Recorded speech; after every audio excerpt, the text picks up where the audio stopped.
been given a dad cam.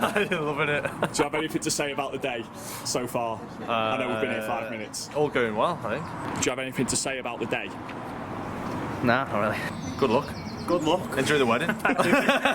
Glenn, Yeah. it's the run-up. Have you got anything to say? Good luck.